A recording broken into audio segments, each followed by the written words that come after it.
ఓం శాంతి. శుభ సంకల్పాలు సుఖజీవనం కార్యక్రమానికి ప్రేక్షకులందరికీ స్వాగతం, సుస్వాగతం. అయితే గత ఎపిసోడ్లో మనం ఆలోచనలో పరిపక్వత దాని గురించి వీణక్కయ్య గారితో చర్చించుకున్నాము. దీనిలో భాగంగా మరికొన్ని విషయాలు తెలపడానికి మన ముందు గాడ్లీవుడ్ స్టూడియోలో విచ్చేసి ఉన్నారు బ్రహ్మకుమారి వీణక్కయ్య గారు. వీణక్కయ్య, మా తరపున మరియు ప్రేక్షకుల తరపున మీకు హృదయపూర్వక నమస్కారాలు. ఓం శాంతి. అక్కయ్య, మనం ఆలోచనలో పరిపక్వత ఎంతవరకు అవసరం, అసలు అదంటే ఏమిటి, మీరు మాకు చాలా చక్కగా చెప్పారు లాస్ట్ టైం. అయితే ఇప్పుడు ఆలోచనలో పరిపక్వత అనేది పెద్దవారు ఎవరినైతే మనం రోల్ మోడల్గా తీసుకుంటామో వాళ్ళకి ఎంతవరకు అవసరం అంటారు? ఆలోచనలో పరిపక్వత ఉన్నట్లయితేనే మనం వాళ్ళని రోల్ మోడల్గా తీసుకోవాలంటారా? ఒక రోల్ మోడల్గా ఎవరినైనా మనం తీసుకుంటున్నాము అంటే వాళ్ళు ఖచ్చితంగా కొన్ని విజయాలను సాధించే ఉంటారు. విజయాన్ని సాధించారు, వాళ్ళు ఒక ఉన్నతమైన స్థానాన్ని చేరుకున్నారు అంటే ఖచ్చితంగా వాళ్ళు మనకు ఆదర్శంగా నిలుస్తారు. అలాంటి ఆదర్శనీయ వ్యక్తులను మనం రోల్ మోడల్స్గా తీసుకుంటూ ఉంటాం. వాళ్ళ వల్లే మనం కూడా మన జీవితంలో అంత ఉన్నతమైన స్థాయికి ఎదగాలి అని ప్రయత్నం చేస్తాం. కావున ఆలోచనలో పరిపక్వత ఉన్నప్పుడు ఎలాంటి వ్యక్తిని ఆదర్శనీయ వ్యక్తిగా తీసుకోవాలి, ఎలాంటి వారి జీవితాన్ని మనం అనుసరించాలి అన్నది మనకు అర్థమవుతుంది. ఆ రోల్ మోడల్స్కి పరిపక్వత ఉందా లేదా అని మనం ఆలోచన చేసే అవసరమే లేదు. వారు ఆలోచనల్లో పరిపక్వత సాధించారు కాబట్టి వాళ్ళు అనుకున్నట్లుగా వాళ్ళ కర్తవ్యాన్ని ముందుకు తీసుకొని వెళ్తూ కొనసాగిస్తూ వాళ్ళు ఉన్నతమైన స్థాయిని చేరుకున్నారు, ఆదర్శనీయంగా కూడా తయారయ్యారు. అయితే ఎలాంటి వ్యక్తిని నేను రోల్ మోడల్గా తీసుకోవాలి, నేను నా జీవితానికి ఎలాంటి కర్తవ్యాన్ని నా లక్ష్యంగా తీసుకోవాలి, ఏ లక్ష్యంతో నేను జీవించినట్లయితే ఆ లక్షణాల అనుసారంగా నేను సులువుగా దాన్ని చేరగలుగుతాను, ఏది అవసరము, ఏది నా కర్తవ్యము, ఏదైతే నేను చక్కగా శ్రద్ధగా చేయగలను, ఏ పనినైతే నేను మధ్యలో వదలకుండా చేయగలిగినంతగా పూర్తి చేయగలిగినంతగా శ్రద్ధ కలిగి ఉన్నాను, ఈ విషయాలన్నింటినీ మనం ఆలోచన చేసుకోవాలి. సో మనలో పరిపక్వత ఉన్నప్పుడు మనం ఎంచుకోవటానికి సాధ్యమవుతుంది. మనం ఏదైనా ఒక వస్తువు కొనాలి అనుకొని మనం షాపుకు వెళితే ఆ వస్తువును తీసుకొని నేరుగా ఇంటికి రాగలుగుతాం. ఏ వస్తువు కొనాలి అనేది మనకు ఆలోచనలో నిర్ణయం లేకపోతే ఆ షాపుకు వెళ్ళిన తర్వాత అదేలాంటి వస్తువులు అనేకం మనకు కనిపిస్తూ ఉంటాయి. వాటిలో దేన్ని తీసుకోవాలో అర్థం కాక అక్కడ తిక్కుమక్క పడిపోతాం, అయోమయానికి గురి అయిపోతూ ఉంటాం. అలాగే అనేక మంది వ్యక్తులు మన ఎదురుగా ఆదర్శనీయమైన జీవితాన్ని గడిపి మనకు మార్గం చూపిస్తూ ఉన్నారు. అయితే ఎవరి మార్గంలో మనం నడవాలి, నా అభిరుచికి తగినట్లుగా నేను ఏ మార్గంలో నడిస్తే నేను చక్కగా నా జీవిత లక్ష్యాన్ని నెరవేర్చుకోగలుగుతాను అనే పరిపక్వత మనలో ఉండాలి. లేకపోతే కొద్ది రోజులు ఒకరిని రోల్ మోడల్గా, మరికొద్ది రోజులు ఇంకొకరిని రోల్ మోడల్గా సెలెక్ట్ చేసుకోవటం జరుగుతూ ఉంటుంది. ఇంకా కొంతమంది ఏం చేస్తుంటారంటే ఒక వ్యక్తి జీవితాన్ని ఆదర్శనీయంగా తీసుకొని దాన్ని అనుసరించటం మొదలు పెడతారు. తర్వాత కొన్ని అడ్డంకులు లేదా పరిస్థితులు, కొన్ని సవాళ్ళు వారికి ఎదురవుతాయి.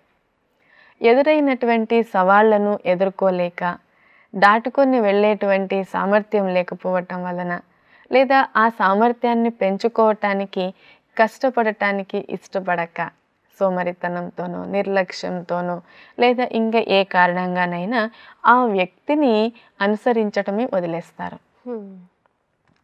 ఆ వ్యక్తిని ఆదర్శనీయ వ్యక్తిగా లేదా రోల్ మోడల్గా తీసుకోకుండా మరి ఇంకొక వ్యక్తిని రోల్ మోడల్గా తీసుకోవటం మనం చూస్తూ ఉంటాం. ఇది ఆలోచనల్లో పరిపక్వత లేకపోవటం వల్ల జరిగేటువంటి విషయము. నాకు ఏది కావాలి, ఏదైతే నేను సరిగ్గా చేయగలను అన్నది మనకు మనమే ఆలోచన చేసుకోవాలి. పరిపక్వత ఉన్నప్పుడే మనల్ని మనం సరిగ్గా గుర్తించగలుగుతాం. మన అభిరుచులు అలాగే మనలో ఉన్నటువంటి ప్లస్ పాయింట్స్ అంటే మనలో ఉన్నటువంటి స్పెషాలిటీస్ ప్రతి ఒక్కరిలో కూడా ఒక విశేషమైన గుణాలు ఉండనే ఉంటాయి. స్పెషాలిటీస్ లేకుండా టాలెంట్ లేకుండా ఏ వ్యక్తి కూడా ఉండరు. అయితే వాళ్ళలో ఉన్నటువంటి టాలెంట్స్ ఏవో తెలియని వ్యక్తులు చాలామందే ఉంటారు. చాలా మంది ఉంటారు. వారిలో ఏ మంచి గుణం ఉంది, వారిలో ఏ స్పెషాలిటీ ఉంది, ఏ యూనిక్నెస్ వాళ్ళలో ఉంది అనేది వాళ్ళకి తెలియదు. హనుమంతుడికి తన గొప్ప గురించి తనకు తెలియదంట. అందుకే రామాయణంలో ఒక మహత్ కార్యాన్ని హనుమంతుడికి అప్పగిస్తున్నప్పుడు నా వల్ల కాదు, నేను చేయలేను అని వెనకడుగేశాడు అని మనకు రామాయణంలో చెబుతారు.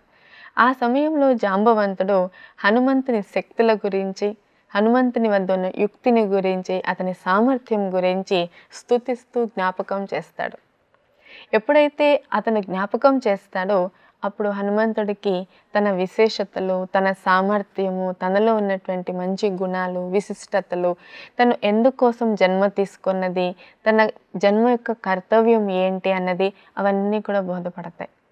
అవన్నీ బోధపడ్డాక అతనిలో 1000 ఏనుగుల బలము వచ్చేస్తుంది. సో అంత బలముతోటి, ఆ ఉత్సాహంతో మహత్కార్యాన్ని తన భుజాలపైకి తీసుకుంటాడు. సీతమ్మను నేను వెదికి తెస్తాను అని బయలుదేరుతాడు.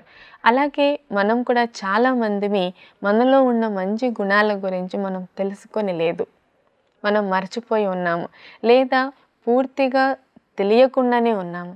నాలో ఇలాంటి గుణం ఉన్నదా అని మనకే అనిపిస్తుంది. నమ్మబుద్ధి కూడా కాదు ఎవరైనా చెప్పినప్పుడు.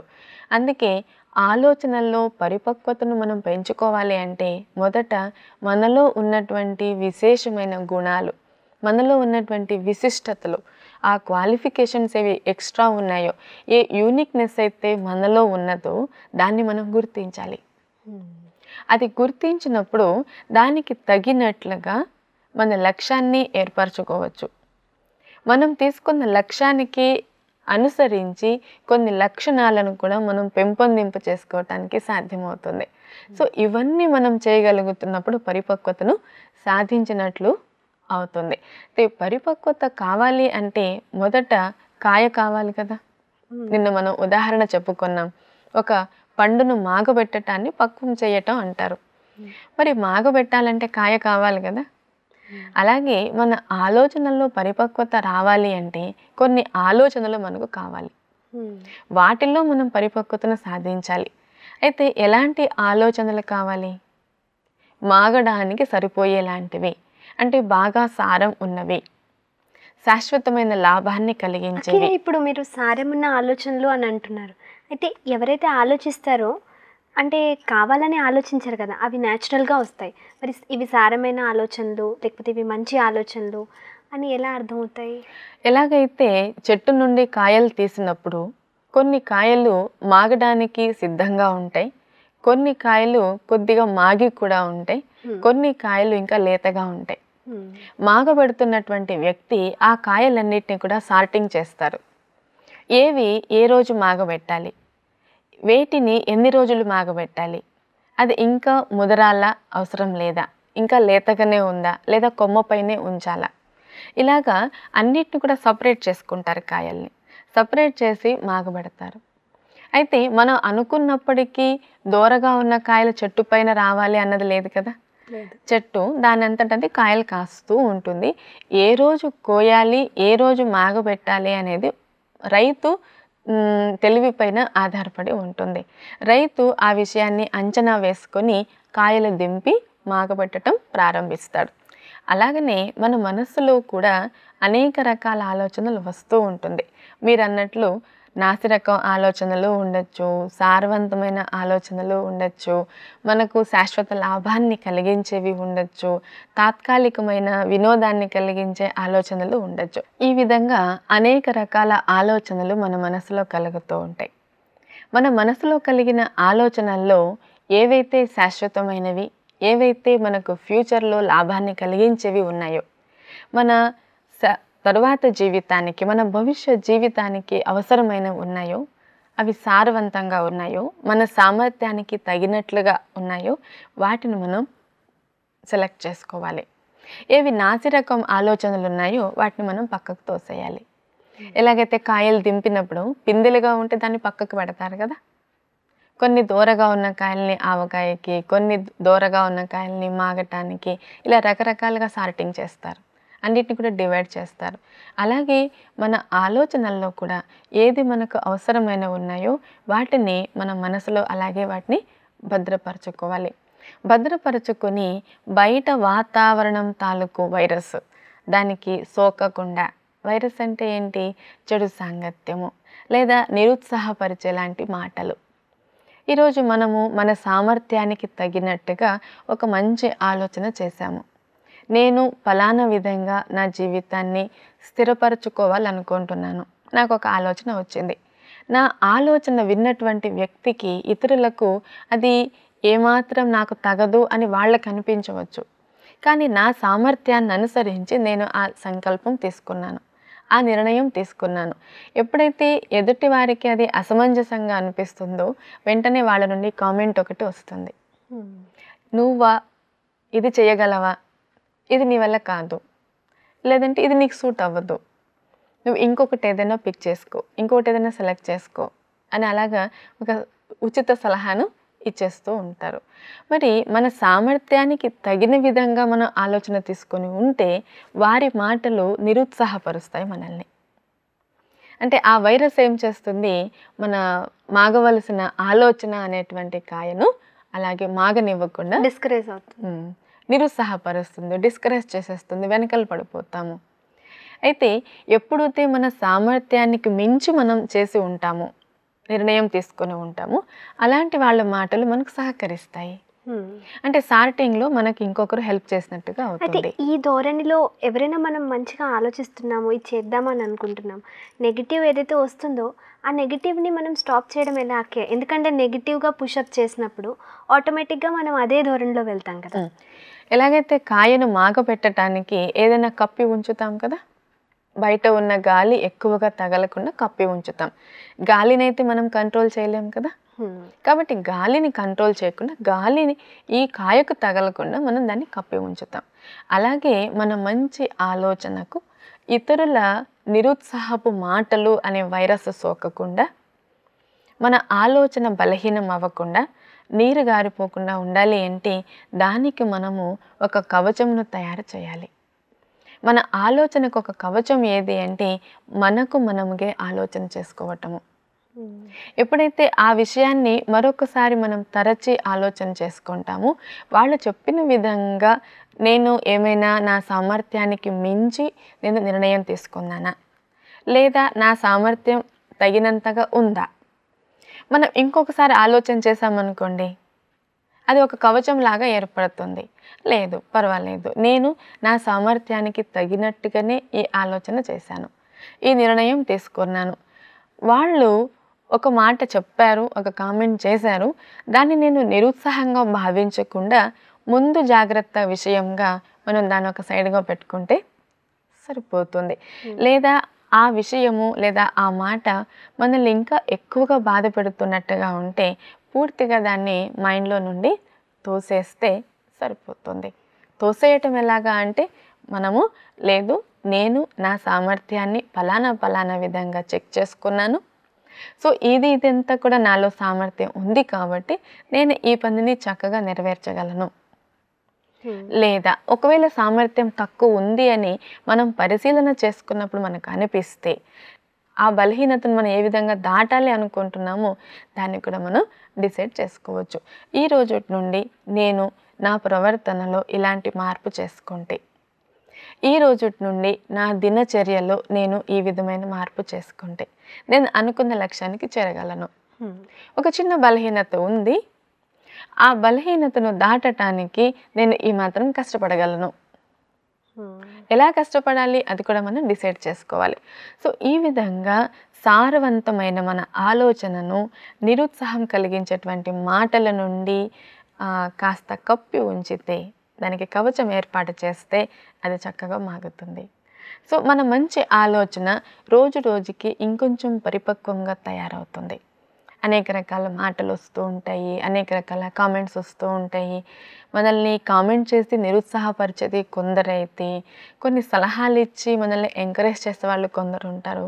సో అది కూడా మన మంచి ఆలోచన పరిపక్వం అవ్వటానికి, మన డెసిషన్ ఎంత మంచిది అని మనం అర్థం చేసుకోవటానికి, దానికి బలం నింపటానికి ప్రోత్సాహాలు కూడా మనకు ఉపయోగపడతాయి. చాలాసార్లు ఏమవుతుందంటే మనం ఆలోచిస్తాము ఇలా చేయాలి, ఇలా ఉండాలి అనేసి. అయితే దానికి ఎంకరేజ్ చేసే వాళ్ళు ఎవరైతే ఉంటారో దానివల్ల మనకి చాలా బలం వస్తుంది. కానీ చాలాసార్లు మనం మంచిగా చేద్దాము అని అనుకున్నా ఎవరో ఒకరు అడ్డంకులు వేస్తూ ఉంటారు. అవి చాలా శాతం ఎక్కువ డిస్టర్బ్ చేస్తూ ఉంటాయి. అలాంటి టైంలో మన మెచ్యూరిటీ లెవెల్ ఎంత ఉంది అనేది తెలుస్తుంది. అయితే ఒకవేళ ఈ మెచ్యూరిటీ లెవెల్ తక్కువ ఉంటే మనం ఎక్కువగా డిస్టర్బ్ అవుతూ ఉంటాము. ఇప్పుడు మెచ్యూరిటీ లెవెల్ ఎక్కువ ఉంది, ఎన్ని రకాల మాటలు వచ్చినా కూడా మనం డిస్టర్బ్ అవ్వము. ఇప్పుడు మెచ్యూరిటీ లేదు, మెచ్యూరిటీ అనే దానికి మనం ఇక్కడ ఇంకొక మాట అనుకోవచ్చు, ఎక్స్పీరియన్స్ కూడా. ఇప్పుడు మనకు ఒక విషయం గురించి పూర్తిగా అనుభవం ఉంది, ఒక విషయం గురించి మనకు పూర్తిగా అవగాహన ఉంది అన్నప్పుడు ఎన్ని రకాలుగా మనం డిస్కరేజ్ చేసినా, నిరుత్సాహపరిచినా మనం ఏమాత్రం ఇబ్బంది పడము. ఒక స్మైల్ ఇచ్చి దాన్ని దాటేస్తూ ఉంటాం. ఎందుకు అంటే నాకు తెలుసు, నాకు ఎక్స్పీరియన్స్ ఉంది, ఈ రూట్లో వెళ్తే నేను అనుకున్న సిటీకి వెళ్ళగలను, నేను అనేక మార్లు వెళ్ళాను, నేను వస్తూ ఉన్నాను, ఈ రూట్ నాకు తెలుసు. అయితే వేరే వ్యక్తులు ఈ రూట్ కాదు ఇంకొక రూట్లో వెళ్ళాలి అని నన్ను మళ్ళీ డిస్టర్బ్ చేస్తున్నారు. అప్పుడు నేను స్మైల్ ఇచ్చి ఊరుకుంటాను అంతే. ఎందుకంటే వాళ్ళు ఎప్పుడో సంవత్సరం కిందట ఆ రూట్ను చూశారు, నేను రీసెంట్గా 4 రోజుల కిందట ఆ రూట్ని చూసి వచ్చాను. సో ఈ రూట్లో వెళ్తే నేను అనుకున్న సిటీకి, నేను అనుకున్న ఏరియాకి వెళ్ళగలను. సో ఎక్స్పీరియన్స్ అనేది కూడా ఇక్కడ మనకు బాగా ఉపయోగపడుతుంది. ఇతరులు మనల్ని నిరుత్సాహపరుస్తున్నారు అంటే 2 విషయాలు మన దగ్గర ఉండాలి. ఒకటి ఆలోచనలో పరిపక్వత, అలాగే అనుభవము. ఈ 2 ఉన్నట్లయితే ఎలాంటి వాళ్ళ మాటలకి మనము డిస్టర్బ్ కాకుండా ఉండొచ్చు. మన మూడ్ కూడా డిస్టర్బ్ ఏదో విధంగా ఎక్స్పీరియన్స్ అనేది కూడా ఆలోచనలు పరిపక్వతకి ఉపయోగపడుతుంది. ఎందుకంటే ఒక విషయాన్ని మనం తెలుసుకుని ఉంటే దాని గురించిన అనుభవము, ఆ అనుభూతి మనకు జ్ఞాపకం ఉంటుంది కదా. సో మన ఆలోచన ఇంకొంచెం గట్టిపడుతుంది. ఇప్పుడు నేను ఒక డ్రాయింగ్ని ఇలా వేయాలి అనుకున్నాను, నేను లాస్ట్ టైం వేసినప్పుడు ఇంకొక మోడల్ ట్రై చేశాను. సో ఆ స్టైల్లో నేను ట్రై చేసినప్పుడు సరిగా రాలేదు. సో ఇప్పుడు నేను ఇంకొక స్టైల్ని వేయడానికి నేను ట్రై చేస్తున్నాను. అంటే ఇంకొకరు వచ్చి ఏం చెప్తారు, లేదు ఆ స్టైల్లో వేస్తేనే బాగుంటుంది అని అంటారు. కానీ మనకు అనుభవం ఉన్నది, లేదు నేను లాస్ట్ టైం ఈ స్టైల్లో వేశాను, అది సరిగా రాలేదు, కాబట్టి నేను ఇప్పుడు ఇంకొక స్టైల్లో నేను ట్రై చేస్తాను. సో ఏమవుతుంది, అనుభవం ఏమైంది, మన ఆలోచనల పరిపక్వతను ఇంకొంచెం పెంచుతుంది. సో ప్రతి విషయంలో కూడా అనుభవం అనేది కూడా అవసరము. దాన్ని మానసికంగా లేదా ప్రాక్టికల్గా కూడా మన ఆలోచనల ద్వారా, మన వివేకం ద్వారా కూడా మన అనుభవంలోకి తీసుకొని వచ్చినట్లయితే ఆలోచనలో పరిపక్వత మనం సాధించడానికి వీలు పడుతుంది. అక్కయ్య, మొక్కై వంగనిది మానే వంగదు అని అంటారు. అయితే చిన్నపిల్లలు ఎవరైతే ఉంటారో, ఎవరైతే స్కూల్కి వెళ్ళే విద్యార్థులు కానీ చిన్నప్పుడే వాళ్ళ యొక్క ఆలోచనలు పరిపక్వం చేయాలి అంటే, వాళ్ళ ఫ్యూచర్ బాగుండాలి అని అంటే పెద్దవాళ్ళు ఏ రకంగా వాళ్ళ ఎక్స్పీరియన్స్ అంటే వాళ్ళ యొక్క ఆలోచన పరిపక్వత విధానాన్ని ఎలా పెంచవచ్చు అంటారు? ఆలోచనల పరిపక్వత అనేది చిన్న పిల్లలకు పెద్దవాళ్ళు నేర్పిస్తూనే ఉన్నారు. చిన్న ఉదాహరణలు మనం చూస్తే, చిన్న పిల్లలకి చిన్న పనులు చేయాలని ఇష్టంగా ఉంటుంది. వాళ్ళ తల్లిదండ్రులు ఏం చేస్తుంటారో అలాగే చేయటం ఇష్టమవుతూ ఉంటుంది. వాళ్ళు అలా చేస్తున్నప్పుడు కొంచెం వేస్ట్ కూడా చేస్తూ ఉంటారు. వాళ్ళు వేస్ట్ చేసినా పర్వాలేదు అంటూ పెద్దవాళ్ళు వాళ్ళ ఎదురుగా పిల్లల్ని కూర్చోబెట్టుకొని వాళ్ళతో చేయిస్తూ వాళ్ళకి విషయాన్ని అర్థం చేయిస్తారు. అలాగ పిల్లలు చేయటం వలన వాళ్ళలో పరిపక్వత అనేది ఏర్పడుతుంది, అనుభవం ఏర్పడుతుంది. ఉదాహరణకు మొదటిసారి నడవటం నేర్పించుంటారు తల్లిదండ్రులు, కానీ నడవటం పూర్తిగా రాదు. కానీ ఆ పిల్లవాడికి మాత్రము నడవాలి అని చాలా ఉత్సాహం లోపల ఎక్కువ ఉంటుంది. తను మళ్ళీ మళ్ళీ లేచి నిలబడటం, అలాగే నడవటం చేస్తూ ఉంటాడు, ప్రయత్నం చేస్తూ పడుతూ ఉంటాడు. అప్పుడు తల్లిదండ్రులు నీ వల్ల కాదు, నువ్వు నడవద్దు, కూర్చో అని చెప్పరు కదా. ఏం చేస్తారు వాళ్ళు? మనకు సహాయం చేస్తారు, పిల్లలకు సహాయం చేస్తారు. ఎలా నడవాలి వాళ్ళ దగ్గర ఉండి గమనిస్తూ పిల్లల్ని ప్రోత్సహిస్తారు. దాని వలన వాళ్ళకు అనుభవం ఏర్పడుతుంది. ఓ ఇలాగ మనం అడుగులు వేస్తే పడకుండా నిలవగలము, ఇలా అడుగులు వేస్తే పడిపోతాము, గాయం తగులుతుంది అన్నది చిన్న చిన్న విషయాల్ని వాళ్ళు అర్థం చేసుకుంటారు. అందుకే కటిక నేలపైన కాకుండా మెత్తగా ఉన్న నేలపైన నడిపించటం, పడ్డా కూడా దెబ్బ తగలకుండా ఉండాలి, కానీ పడితే ఎలాగో పడకుండా ఉండాలి అనేది నేర్చుకోవాలి పిల్లలు. సో అది నేర్పించటం కోసం, ఆ అనుభవం వాళ్ళకి రావటం కోసం ఎన్ని రకాలుగా ప్రయత్నం చేస్తుంటారు.